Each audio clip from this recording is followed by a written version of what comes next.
नमस्कार, आर्य न्यूज देख रहे हैं आप। मैं हूं आपके साथ पल्लवी सिंह। रुक करेंगे इस वक्त की बड़ी खबरों की ओर, लेकिन उससे पहले इस वक्त की बड़ी और अहम खबर लखनऊ से सामने आ रही है, जिससे आपको रूबरू करा दें। यहां पर लखनऊ में स्कूल के 20 से अधिक छात्र कोरोना पॉजिटिव पाए गए हैं। छात्रों समेत 26 लोग कोरोना संक्रमित हुए। लगातार बढ़ रहे कोरोना के केसेस और एक्टिव केसेस की संख्या, जहां एक छात्र के पॉजिटिव निकलने से कोरोना संक्रमण स्कूल में फैल गया और 20 छात्र कोरोना पॉजिटिव पाए गए।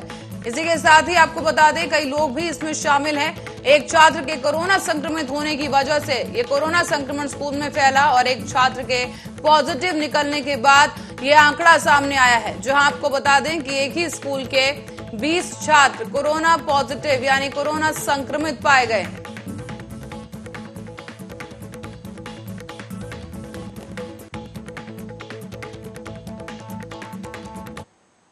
और इसी बीच रायबरेली और लखनऊ प्रयागराज मार्ग पर उस वक्त हड़कंप मच गया जब एक तेज रफ्तार ट्रक ने बाइक सवार महिला और पुरुष को जोरदार टक्कर मार दी।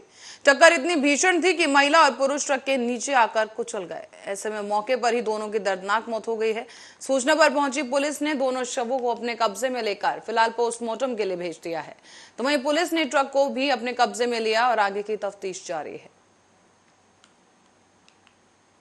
अब देख सकते हैं कि इस वक्त जो है पुलिस का वहां पर जमावड़ा लगा हुआ है, साथ ही स्थानीय लोग भी घटनास्थल पर मौजूद हैं और बामुश्किल शवों को ट्रक के नीचे से बाहर निकाला गया है।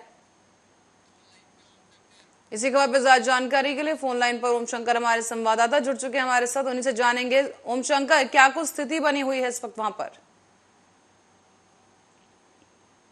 जनपद के लिए बहुत ही दुखद दिन रहा है, क्योंकि लखनऊ प्रयागराज मार्ग पर जिस तरह से ये देवर और भाभी थे जो लखनऊ के रहने वाले थे, वो मंदिर दर्शन करने के लिए जा रहे थे, लेकिन तभी जो है बछावा थाना क्षेत्र के अंतर्गत सुदौली के पास जो है पीछे से एक अनियंत्रित तेज रफ्तार ट्रक ने टक्कर मार दी है। और आपको बताते चले कि वो महिला जो है वो ट्रक के पहियों के नीचे फंस गई, जिससे मौके पर ही दोनों लोगों की दर्दनाक मौत हो गई।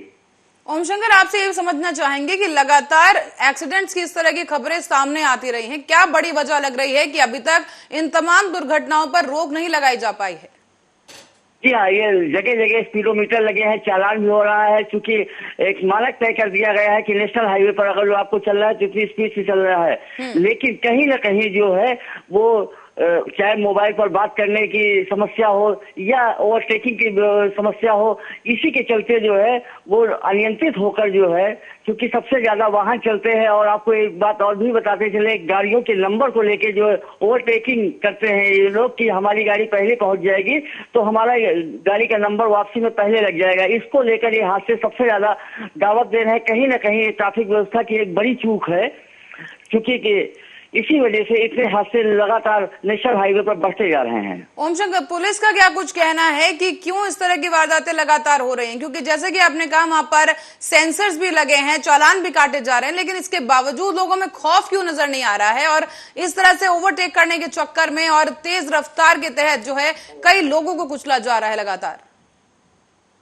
हाँ, इसमें है क्या, ये रायबरेली और प्रयागराज का जो राष्ट्रीय राजमार्ग है ये 4 लेन का है, लेकिन फिर भी जो है सिर्फ जल्दबाजी के चक्कर में इस तरह के हादसे होते जा रहे हैं और लोगों को अपने जीवन से हाथ धोना पड़ना पड़ रहा है। लेकिन कहीं ना कहीं जो है ट्रैफिक इंचार्ज जो है उनकी एक पूरी तरह से कहा जाए तो उनकी कमी ही है, क्योंकि सेंसर और चालान होने के बावजूद भी वो मार्ग दुर्घटनाओं पर नियंत्रण नहीं रख पा रहे हैं। तो ओम शंकर, क्या इस पूरे मामले में जो ट्रक ड्राइवर है, क्या उसे गिरफ्तार किया जा सका है? और आपसे ये भी जानना चाहेंगे कि ये ट्रक किस चीज का था, क्या सामान लेकर जा रहा था? हाँ, ये एक 12 टायरा जो ट्रक था ये जा रहा था। उसके बाद जो है ट्रक को हालांकि मौके से कब्जे में ले लिया गया है और उसको थाने पहुंचा दिया गया है, लेकिन ड्राइवर मौके से फरार होने में कामयाब रहा है। जी ओम शंकर, बहुत बहुत धन्यवाद इस तमाम जानकारी के लिए। दर्शकों को बता दें कि लगातार तेज रफ्तार का कहर देखने को मिल रहा है और उत्तर प्रदेश के रायबरेली से ये नया ताजा मामला सामने आया, जहां पर एक बाइक सवार को टक्कर मार दी गई। बाइक पर 2 लोग सवार बताए जा रहे थे, जिसमें एक महिला और एक पुरुष थे, जिसमें दोनों की ही दर्दनाक मौत हो गई है मौके पर। और इसी बीच जो आरोपी ड्राइवर है वो फरार बताया जा रहा है। हालांकि ट्रक छोड़कर वो फरार हुआ है, जिसको पुलिस ने अपने कब्जे में ले लिया है और अब आगे की तफ्तीश की जा रही है।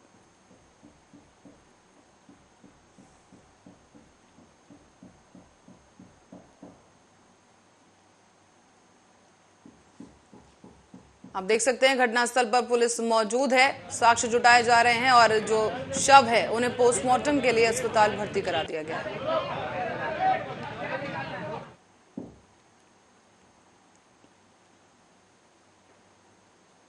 अब प्रदेश सरकार ने वित्त और सरकारी कार्य विभाग के कैबिनेट मंत्री सुरेश खन्ना के 2 दिवसीय दौरे पर 4 और 5 तारीख को रायबरेली वो पहुंचने वाले हैं।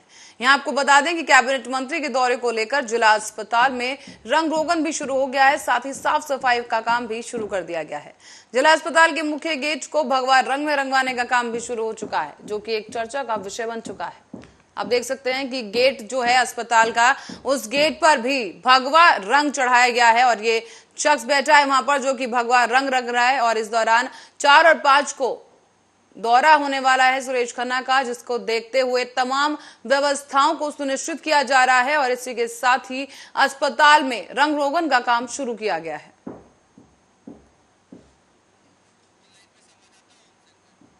और इसी खबर पर ज्यादा जानकारी के लिए ओम शंकर हमारे संवाददाता फोन लाइन पर एक बार फिर से जुड़ चुके हैं। ओम शंकर, आपसे जानना चाहेंगे कि लगातार जो दौर है निरीक्षण करने का और दौरों का वो जारी है उत्तर प्रदेश में, इसी बीच जब सुरेश खन्ना यहाँ पर अस्पताल का निरीक्षण करने पहुंच रहे हैं, आपसे जानना चाहेंगे क्या कुछ व्यवस्थाएं हैं वहां पर जिन पर इस वक्त काम जारी है?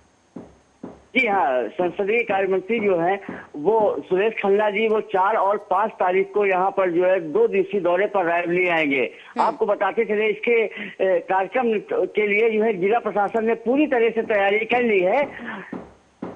हॉस्पिटल हो, गौशालाओं हो, आंगनबाड़ी हो और सबसे बड़ा उनका जो ध्यान केंद्रित रहेगा वो मंडी परिसर में गेहूं की खरीद को लेकर रहेगा कि गेहूं जो किसान लेकर आ रहे हैं उनको क्या क्या सुविधाएं मिल रही है और उनके गेहूं का भुगतान सही समय पर हो पा रहा है कि नहीं हो पा रहा है।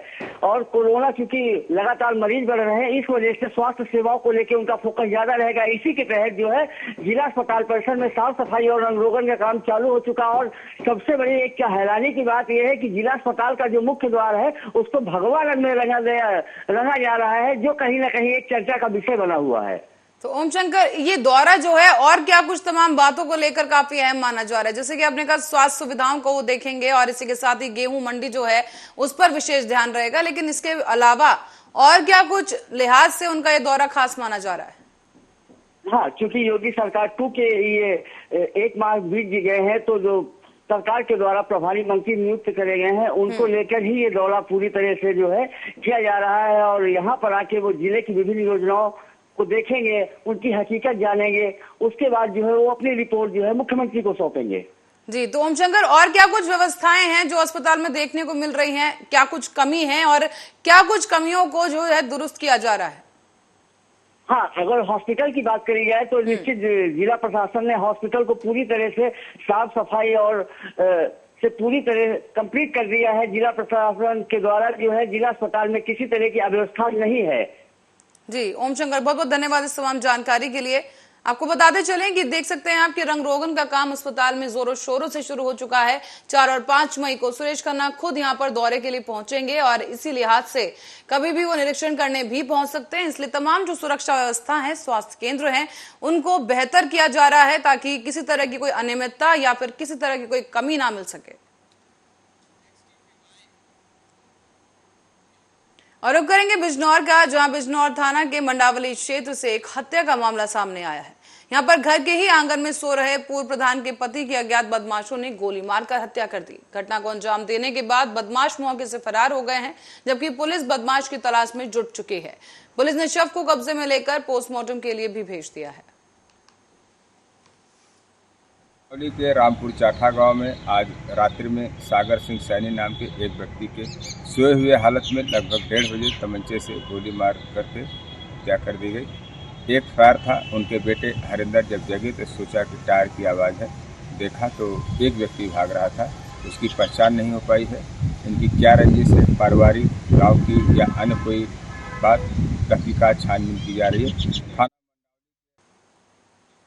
तो वहीं महाराजगंज में तेंदुआ जंगल से भटक कर अब गांव तक पहुंच गया है। यहाँ आपको बता दें कि तेंदुए ने गांव में वनकर्मी समेत 3 लोगों को घायल कर दिया।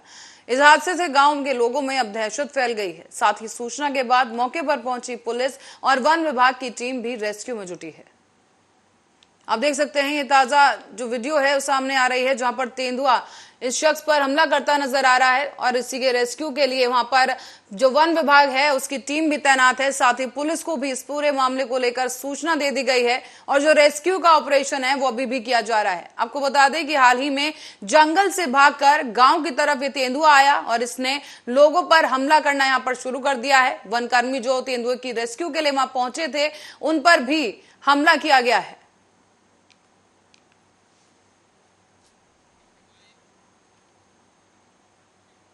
और अब मामला फतेहपुर जनपद के विकास खंड में बने हुए जल निगम का है। यहाँ पर जल निगम द्वारा लगभग 40 साल पहले 2 ट्यूबवेल और एक पानी की टंकी का निर्माण किया गया था और जल निगम की इस योजना में लगभग 16 गांव की पेयजल योजना शामिल थी। लेकिन धीरे धीरे जल फतेहपुर के निगम के अधिकारियों की लचर व्यवस्था के चलते 16 गांव की पेयजल योजना पूरी तरह से ध्वस्त हो चुकी है। आज की तारीख में पूरे कस्बे को ही पानी नहीं मिल पा रहा। वहीं दूसरी तरफ इस मौके पर पहुंचे कुछ कस्बे वासियों ने आर्या न्यूज की टीम के साथ पेयजल को लेकर अपना दर्द बयां किया। साथ ही कस्बे वासियों ने जल निगम के अधिकारियों के खिलाफ आक्रोश भी दिखाया है। चलिए आपको सुनाते हैं क्या कुछ कहा उन्होंने। नहीं मिल रहा है, करीब कितने महीने हो गए? 6 महीने करीब हुई। तो क्या यहाँ जो है जो अधिकारी आते हैं वो क्या कहते हैं? यही कह के चले जाते हैं कि आएगा आएगा, आश्वासन दे के चले जाते हैं। क्या नाम है आपको? सुरेश। कहाँ के रहने वाले हैं? कदुआ। पानी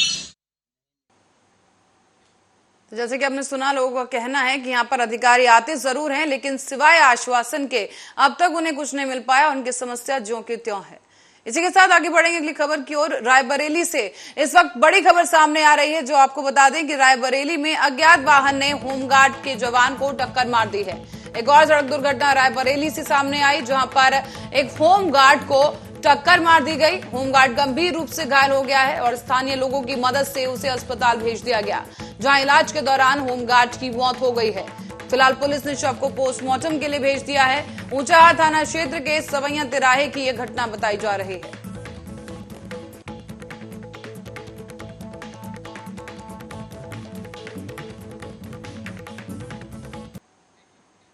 और इसी बीच रुक करेंगे एक बड़ी खबर की ओर। लखनऊ से खबर सामने आई है, जहां राष्ट्रीय अध्यक्ष सपा के अखिलेश यादव मोहनलालगंज पहुंचे हैं, जहां उन्होंने पूर्व जिला अध्यक्ष राम स्वरूप यादव की मूर्ति का अनावरण करने के लिए वो पहुंचे। और आपको बता दें कि पूर्व जिला अध्यक्ष राम स्वरूप यादव समाजवादी पार्टी के पूर्व जिला अध्यक्ष और तंत्र सेनानी रहे हैं। यहाँ कोरोना काल में राम स्वरूप यादव की मौत हो गई थी, जिसके बाद अब अखिलेश यादव उनकी मूर्ति पर माल्यार्पण करने पहुंचे हैं। आपको बता दें मोहनलालगंज में अखिलेश यादव पहुंचे हैं और आप देख सकते हैं कि यहां पर उन्होंने लोकार्पण किया और मोहनलालगंज पहुंचे सपा राष्ट्रीय अध्यक्ष अखिलेश का जोरदार स्वागत भी किया गया है।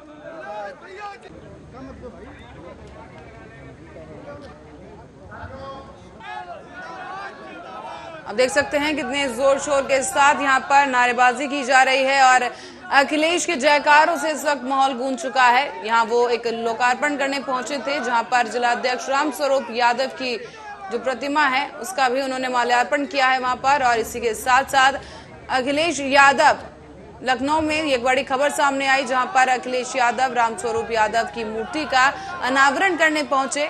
और इस दौरान आपको बता दें तमाम जो अखिलेश के समर्थक हैं वो वहां पर जोश और खरोश के साथ अखिलेश यादव का स्वागत करते नजर आए हैं।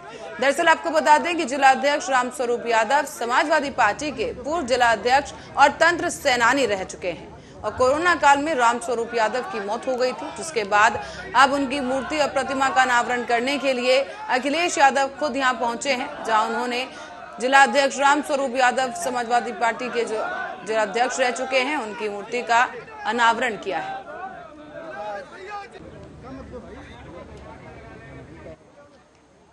और इसी खबर के साथ ही फिलहाल के लिए बुलेटिन में इतना ही। आप बने रहे हमारे साथ, देखते रहे आर्या न्यूज।